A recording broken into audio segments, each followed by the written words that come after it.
presented by Hans Music।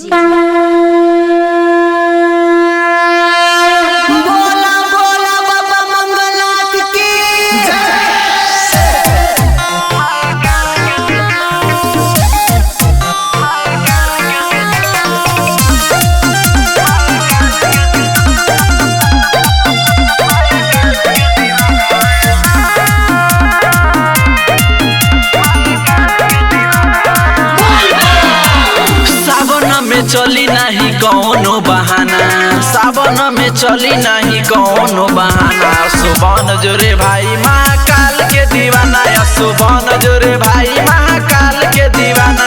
फुकत चिलम कोई करी नहीं माना, फुकत चिलम कोई करी नहीं माना। या सुबह जोरे भाई महाकाल के दीवाना, या सुबह जोरे भाई महाकाल के दीवाना।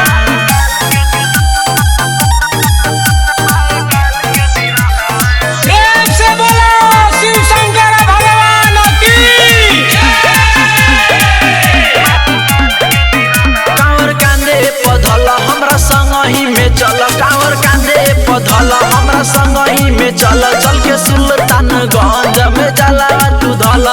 कहतानी बात जवन कर तू माना, माना हमर बात जनी कर तू माना। सुबह जोरे भाई महाकाल के दीवाना, सुबह जोरे भाई महाकाल के दीवाना।